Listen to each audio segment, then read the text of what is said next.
Welcome back my YouTube channel दोस्तों।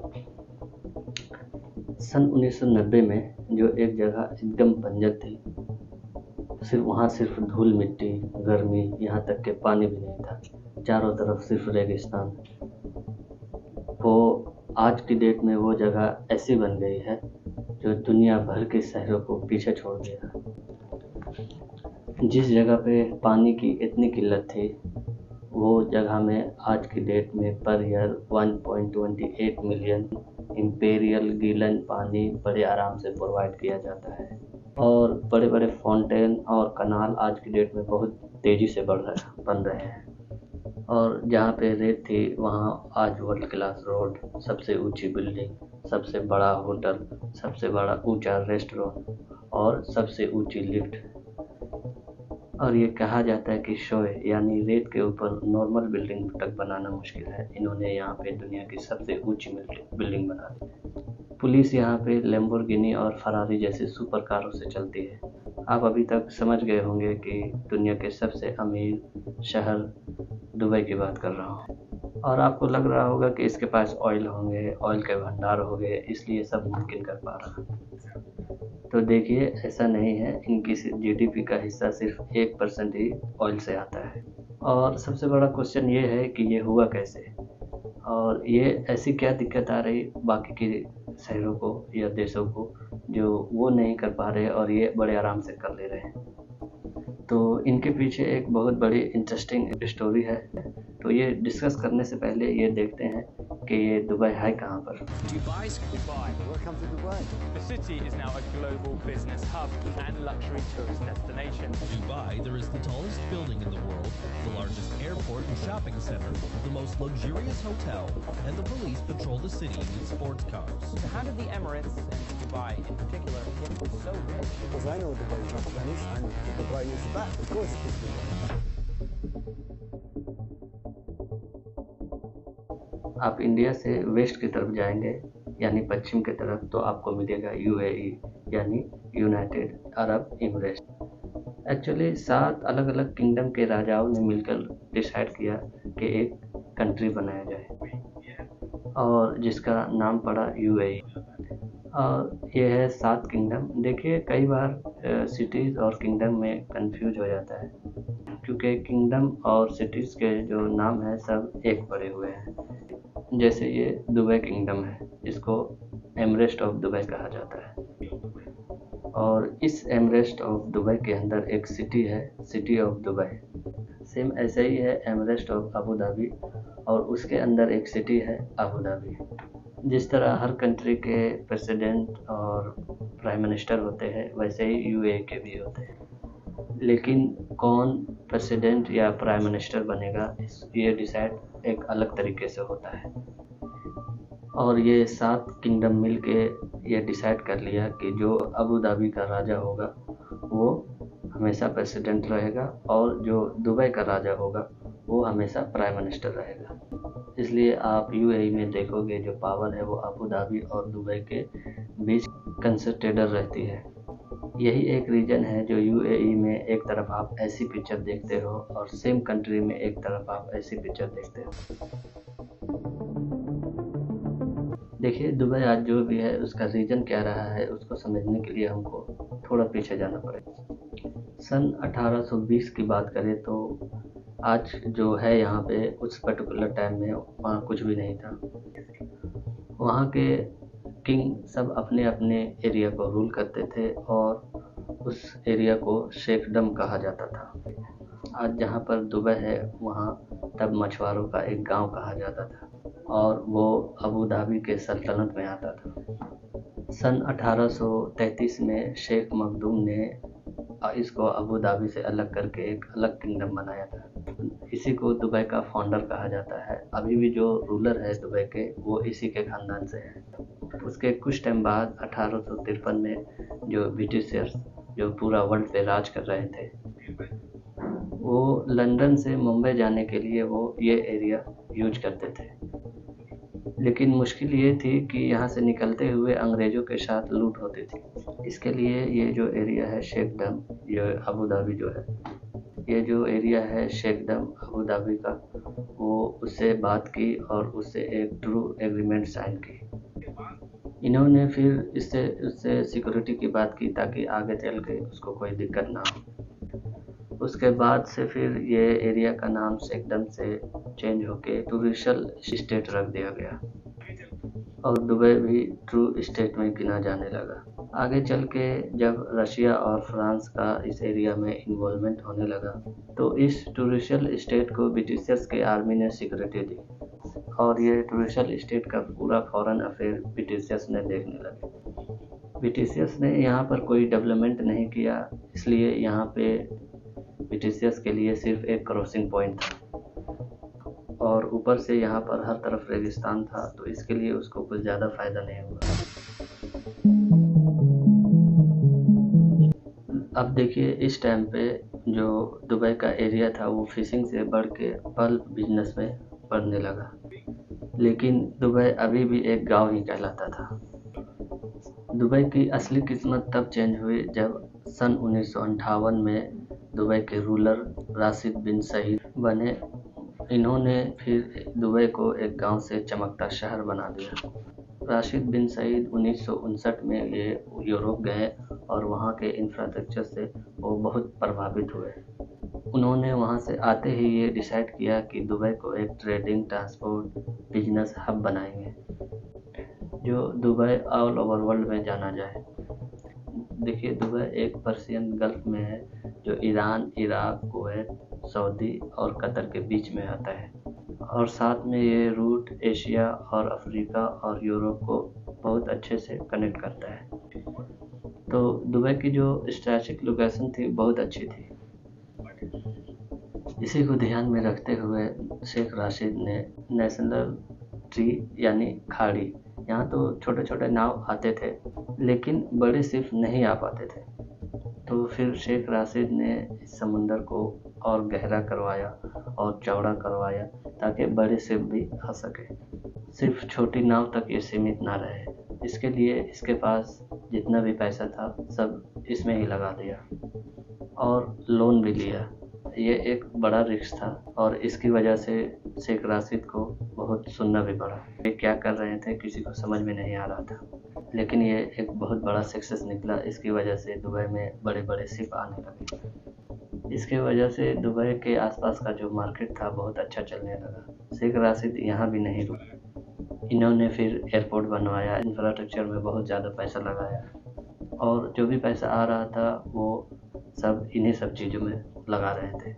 इसकी वजह से शेख राशिद को बहुत मजाक भी उड़ा क्योंकि इस प्रोजेक्ट के लिए पैसे बहुत ज़्यादा लग रहे थे, जिसके वजह से इसको बहुत दिक्कत पड़ रही थी। अब होता ये है कि 1966 में दुबई में ऑयल निकलता है, लेकिन बहुत कम मात्रा में निकलता है पड़ोसी कंट्री के तुलना में। लेकिन ये शेख राशिद को मालूम था ये ऑयल तो मिला है लेकिन ज़्यादा दिन चलेगा नहीं, इसीलिए उन्होंने ये ऑयल से मिले हुए पैसे भी इंफ्रास्ट्रक्चर डेवलपमेंट में लगाए और उन्होंने उस समय एक लाइन भी कही थी जो आज भी मशहूर है। उन्होंने कहा था कि मेरे दादा ऊँट की सवारी करते थे, मेरे पिता भी ऊँट की सवारी करते थे, मैं मर्सिडीज चलाता हूँ, मेरा बेटा लैंड रोवर चलाता है, उसका बेटा भी लैंड रोवर चलाएगा, लेकिन हालात ऐसे होंगे कि उसका बेटा फिर से ऊँट चलाएगा। इसलिए वो दुबई को एक ऐसी सिटी बनाना चाह रहे थे जिसकी डिपेंडिंग ऑयल से ना हो। जिस समय शेख राशिद इंफ्रास्ट्रक्चर बना रहे थे तो पैरेलली और भी काम हो रहे थे उधर। जैसे दुबई को ब्रिटिशर्स से आज़ादी मिल गई। ब्रिटिशर्स यहाँ से इसलिए चले गए कि यहाँ के सिक्योरिटी के लिए उन्हें बहुत ज़्यादा पैसा लगाना पड़ता था, तो ये जो ब्रिटिशर्स थे वो 1968 में यहाँ से चले जाते हैं और फिर दिसंबर 1971 में यहाँ पे जितने भी किंगडम थे सब एक हो जाते हैं और रस अल खाइमा ये जो किंगडम था वो 1 साल बाद ज्वाइन करता है। तो टोटल 7 किंगडम मिल के एक कंट्री बना लेते हैं जिसका नाम पड़ता है UAE यानी यूनाइटेड अरब इमरेट्स।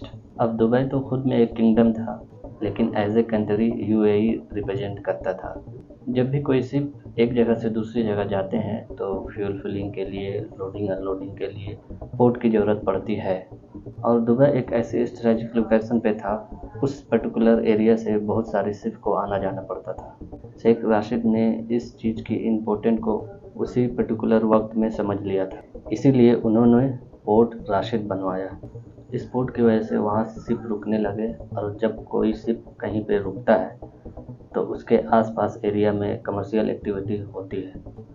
आप इसको ऐसे समझ लीजिए कि एक गांव है और उसके बीच से एक हाईवे गुजरा है, तो वहाँ पे पेट्रोल पंप, खाने पीने के सामान सब उस गांव वाले अवेलेबल करेंगे, तो उसी को कमर्शियल एक्टिविटी कहा जाता है।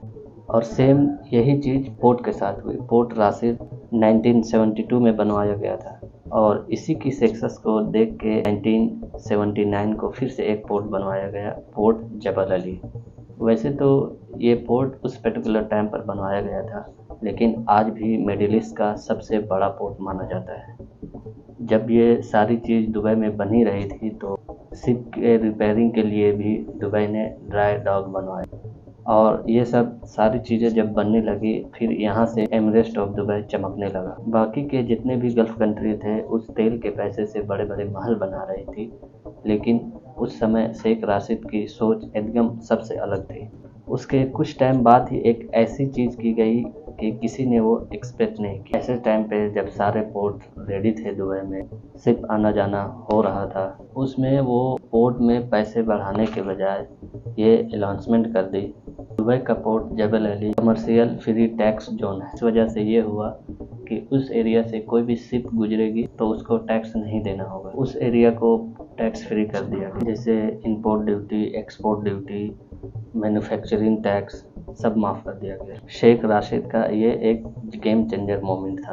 इतना कुछ करने की वजह से जो रूट था वो सबके लिए फेवरेट रूट बन गया और फिर दुबई की जीडीपी का लगभग 24% इसी पोर्ट से आने लगा और फिर दुबई एक बड़ी सिटी की तरफ बड़ी तेजी से बढ़ने लगा और इसका सारा क्रेडिट जाता है शेख राशिद अल मखदूम और उनकी सोच और उसके बोल्ड डिसीजन को। जो उसकी सोच उस पर्टिकुलर टाइम में थी, आज भी कई ऐसे लीडर ऐसा सोचने और एजुकेशन करने में बहुत सोचेंगे। और फिर दुबई को डेवलप करने के लिए बाहर से हाईली स्किल लोगों को बुलाया गया। उसको पता था कि किसी भी कंट्री की ग्रोथ तभी होती है जब उसका सिटीजन हाईली स्किल हो और उनके अंदर आगे बढ़ने की हंगर हो। टेक्निकल वर्ल्ड में ग्रोथ करने के लिए सबसे ज़्यादा ज़रूरी है करंट टेक्नोलॉजी और मार्केट की नॉलेज। डिमांड रैपिडली चेंज हो रही है। आज जो टेक्नोलॉजी चल रही है नेक्स्ट ईयर एकदम अलग चलेगी और इस चेन में सबसे आगे रहने के लिए नई टेक्निकल स्किल हमेशा सीखते रहना पड़ेगा। उस पर्टिकुलर टाइम पर एक चीज़ और हो रही थी, पाकिस्तान के कराची एयरपोर्ट भी बहुत ही बड़ा और बिजी एयरपोर्ट हुआ करता था। पाकिस्तान की अच्छी लोकेशन की वजह से अमेरिका से लेकर ब्रिटेन तक सारे फ्लाइट इधर से ही आना जाना करते थे।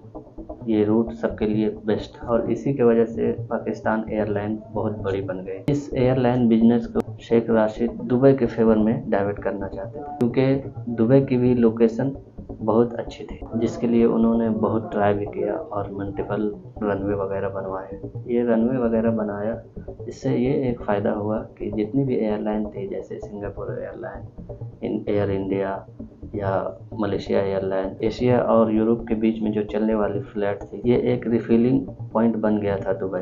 बात वहीं पे ख़त्म नहीं हुई। शेख राशिद इस पूरे एयरलाइन बिजनेस को दुबई में डाइवर्ट करना चाहते थे और फिर 1985 में एक एयरलाइन शुरू की, इसका नाम रखा एयर एमिरेट्स, क्योंकि दुबई गवर्नमेंट एयर एमिरेट्स को ग्रो करने के लिए अलग से फंड दिया करते थे। इसके लिए उन्होंने ज़्यादा पैसा देके पाकिस्तान से एयरप्लेन खरीदना स्टार्ट किया और फिर धीरे धीरे पाकिस्तान का जितना एयरलाइन का बिजनेस था सब दुबई में लेके आ गए। एयर एमिरेट्स जो एयरलाइन थी वो बाकी सारी एयरलाइन को पीछे कर रही थी और जो भी टैक्स था वो एक भी रुपया नहीं लिया जाता था। और अगर बाकी एयरलाइन की बात की जाए तो उनकी जो गवर्नमेंट थी, उसकी कंट्री की गवर्नमेंट थी, उससे टैक्स भी लेती थी और जो भी खर्चा होता था उसको खुद अपने जेब से करना पड़ता। इसीलिए एयर एमिरेट्स ने सबको पीछे कर दिया और फिर आगे चल के पूरी दुनिया की एयरलाइन को इसने पीछे छोड़ दिया। देखिए, अगर आप कभी दुबई गए होंगे तो आपने ज़रूर नोटिस किया होगा, वैसे तो ये दुबई बहुत ही रिलीजन फॉलो करने वाला देश है, लेकिन उसके बाद भी वहाँ पे बाहर से आने वाले लोग के लिए कुछ खास रिस्ट्रिक्शन नहीं। दुबई को ऐसे बनाया गया है कि हर कंट्री के लोग बिना कोई झिझक के आ जा सके और एक बार आए तो बार बार आने की कोशिश करें और उसके वजह से दुबई ज़्यादा से ज़्यादा पैसा कमाए। ये जो सोच दुबई में आज देखते हैं, ये सोच की भी शुरुआत शेख राशिद ने की। जब बड़े बड़े शिप दुबई के अंदर आ रहे थे तो उसको पता था कि बाहर के लोग भी दुबई में आएंगे और वहाँ के लोगों को दुबई के अंदर कंफर्टेबल फील होना बहुत ज़रूरी है। इसीलिए दुबई के अंदर बाकी नेबरी कंट्री के कंपैरिजन में बहुत ही ओपन रूल और रेगुलेशन रखे गए और वो जो थिंकिंग आज भी उसके आगे बढ़ाई है। देखते ही देखते पोर्ट और ट्रेड के वजह से पूरी दुनिया भर के लोग दुबई में आने लगे। शेख राशिद ने सोचा ये जो लोग आ रहे हैं इसको और थोड़ी फैसिलिटी दी जाए ताकि वो दुबई के अंदर कुछ दिन और रुके। इसने फिर टूरिस्ट प्लेस बनाने की मुहिम चालू की। जो चीज़ पहले सिर्फ पोर्ट बनने से चालू हुई थी, अब वो धीरे धीरे टूरिस्ट डेफिनेशन के ओर बढ़ने लगा और फिर दुबई के अंदर बड़े बड़े होटल, बड़े बड़े बिल्डिंग, टूरिस्ट डेफिनेशन का काम चालू हुआ। दुबई में उस टाइम पर बहुत सारे लग्जरियस होटल बनाए गए।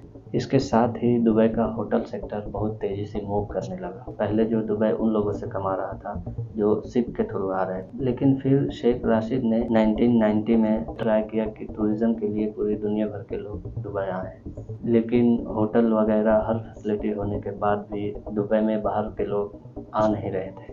इसका सल्यूशन निकालने के लिए दुबई ने अपने टूरिज़्म के अंदर एक सल्यूशन और जोड़ दिया और वो है ग्लैमर। जो भी दुनिया के अंदर बड़ी थी, पॉपुलर थी, उसको बड़े स्केल पे करके दुबई के अंदर लाया गया। फिर 1999 में दुबई में बुर्ज अल अरब होटल बनवाया गया। उस वक्त का बुर्ज अल अरब दुनिया का सबसे टॉलेस्ट होटल था जिसको एक आर्टिफिशियल आइलैंड पे बनवाया गया। इससे पहले कि ये होटल सही से चलता, इसी पर्टिकुलर टाइम पर शेख राशिद की मौत हो जाती है और उनके बेटे शेख मोहम्मद बिन राशिद अल मखदूम वहाँ के किंग बनते हैं। शेख बिन अपने फादर के ही तरह थे, उन्होंने अपने फादर के सपनों को और तेज़ी से बढ़ाने लगा। ये जो बुर्ज अल अरब होटल है उसकी ओपनिंग 1 दिसंबर 1999 को कराई गई। ये दुनिया का सबसे लग्जरियस और सबसे महंगे होटल में गिना जाता था।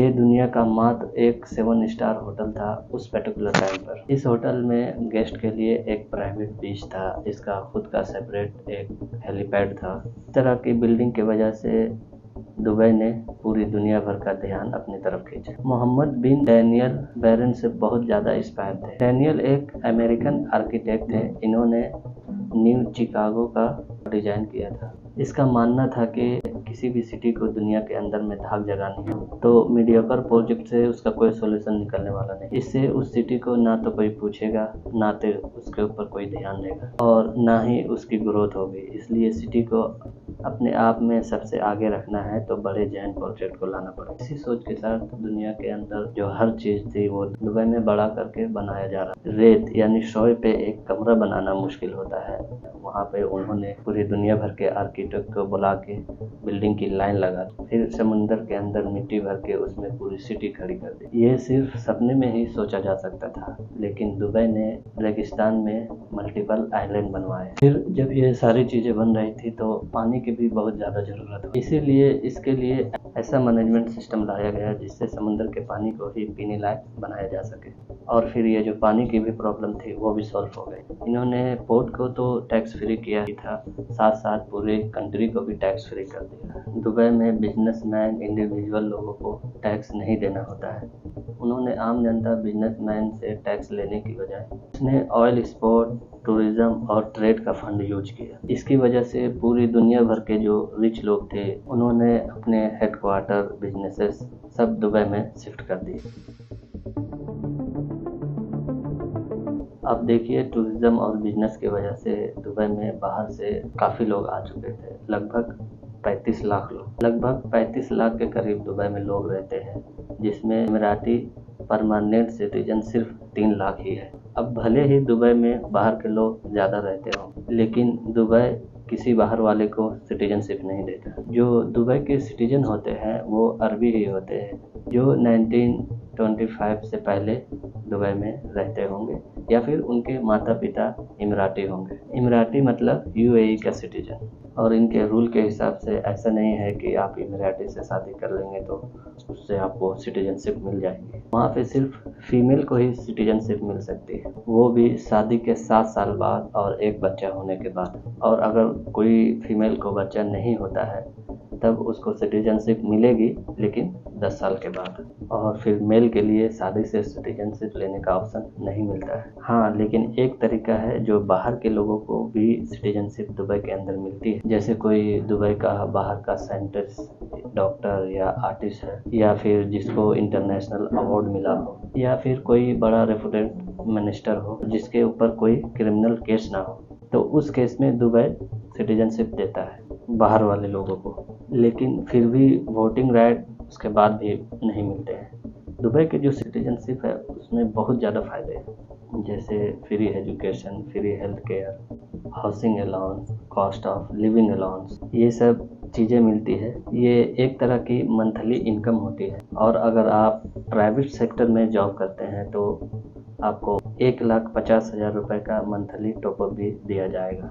आपको अगर ज़मीन चाहिए तो आप ट्राई कर सकते हो दुबई गवर्नमेंट को कि ज़मीन चाहिए तो ज़मीन भी मिल सकती है। काफ़ी सारी सब्सिडीज़ और जॉब में प्रेफरेंस मिलती है जो दुबई के सिटीजन होते हैं, यानी इमिराती होते हैं। एक यूएई के सिटीजन पैदा होते ही बिना कुछ करे मिलेनियर बन जाते हैं। ये सब सारी फैसिलिटी इसलिए भी दी जाती है ताकि जो दुबई के सिटीजन हो उसको कोई तकलीफ ना हो, क्योंकि अगर वो सिटीजन खुश ना रहेंगे तो डेमोक्रेसी की बातें होने लगेगी। फिर 2011 में पूरे मिडल ईस्ट में डेमोक्रेसी के लिए प्रोटेस्ट हुए, लेकिन यूएई में एक भी प्रोटेस्ट नहीं हुए। और दुबई के जो सिटीजन है इस पर्टिकुलर सिस्टम को चेंज होना नहीं देना चाहते। देखिए, दुबई एक ऑटोक्रेटिक इस्लामिक स्टेट है, लेकिन हर किसी के लिए दुबई की जर्नी अच्छी नहीं रही। जितने कम टाइम में दुबई बना है, इसको बनाने के लिए बहुत ही ज़्यादा वर्कर लगे हैं। ये सारे वर्कर दुबई के सिटीजन नहीं बल्कि इंडिया, पाकिस्तान, नेपाल, बांग्लादेश और फिलीपीन से आते हैं। इनके वर्किंग कंडीशन अच्छे नहीं होते और वेजेस भी कम होते हैं, और कई केसेस में तो ऐसा भी होता है कि उसके एम्प्लॉयर उसका मिसयूज करते हैं। देखिए, गल्फ में जब कोई भी वर्कर काम करने के लिए आता है वो सीधे काम करने के लिए नहीं आ सकते, एक सिस्टम के थ्रू आते हैं जिसको कफाला सिस्टम कहा जाता है। इस सिस्टम के through government of Dubai employer को परमिशन देती है कि वो बाहर का सिटीजन ला सके और यहाँ दुबई के अंदर काम करा सके। इस परमिशन के वजह से वहाँ के एम्प्लॉयर बाहर से वर्कर लाते हैं और उसको टिकट के पैसे, रहने का जो एकोमोडेशन है सब देते हैं और सैलरी भी देते हैं। ये जो कपाला सिस्टम है इसके थ्रू जो बाहर से वर्कर आते हैं दुबई में जो काम करने आते हैं उनका एम्प्लॉयमेंट और जो रहने वाला वीज़ा है दोनों लिंक होता है। तो एक तरह से गवर्नमेंट की बजाय एक प्राइवेट एम्प्लॉयर के हाथ में, बेसिकली उसके एम्प्लॉयर के हाथ में चला जाता है बाहर से जो वर्कर आते हैं। और यही एक बहुत बड़ी दिक्कत है कफाला सिस्टम की, क्योंकि जो एम्प्लॉयर बाहर से वर्कर लाती है और वीज़ा स्पॉन्सर करके बुलाता है, अगर उसके वर्कर को कभी काम छोड़ना हो तो उसके लिए उसके एम्प्लॉयर की मंजूरी चाहिए होती है। और फिर बाहर के वर्कर जो आए हुए हैं बिना परमिशन के वर्क प्लेस छोड़ना एक क्राइम माना जाता है, और जिसके वजह से आपको जेल भी हो सकती है। वेस्टर्न मीडिया में कफाला सिस्टम को मॉडर्न स्लेवरी बताया जाता है। ये सिस्टम से कुछ एम्प्लॉयर वर्कर के पासपोर्ट, वीज़ा, यहाँ तक के फ़ोन भी जमा कर लेती है। ये जो वर्कर है सब ओवरलोडेड डाउन में रहते हैं। कुछ केसेस में तो ऐसा भी होता है कि उसको गलत तरीके से कॉन्ट्रैक्ट में साइन करवा लिया जाता है। ऐसा इसलिए होता है कि बाहर के लोग वहाँ के लैंग्वेज नहीं समझ पाते, इसीलिए उसका जो एम्प्लॉयर है, कई केसेस में तो ऐसा भी होता है कि उसके जो पासपोर्ट है वो दूसरे एम्प्लॉयर को बेच दिए जाते हैं। 2014 में ह्यूमन राइट की एक रिपोर्ट आई थी जिसने यूएई में अब्यूज फेस करने वाले की फीमेल डोमेस्टिक वर्कर की एग्जैक्ट सिचुएशन बताई। उसमें बताया गया कि फीमेल्स को फिजिकली अब्यूज किया और फिर उनको उनकी वेजेस नहीं देते और फैमिली मेम्बर से बात नहीं करने देते। उसको पूरे दिन में 20-20 घंटे काम कराते हैं, सिर्फ 4 घंटे सोने दिया गया और छुट्टी भी नहीं दी गई। फिर उसके बाद ऐसा कोई भी इमरजेंसी हेल्पलाइन नंबर नहीं दिया गया जहाँ पे वो ये सब चीज़ों की कंप्लेन कर सके। ये सारी चीज़ों का बहुत ज़्यादा ही क्रिटिसिज्म हुआ, इसलिए 2017 में इसलिए यूएई ने नए वर्कर प्रोटेक्शन लॉ लेके आया, जिससे काफ़ी हद तक चीज़ें सुधरी है। फिर 2022 में द गार्जियन की रिपोर्ट आई, इसमें बताया गया कि दुबई में जो दुबई एक्सपो चल रहा था उसमें आए हुए वर्कर के सबके जो पासपोर्ट हैं वो भी छीन लिए गए और वो जो रूल थे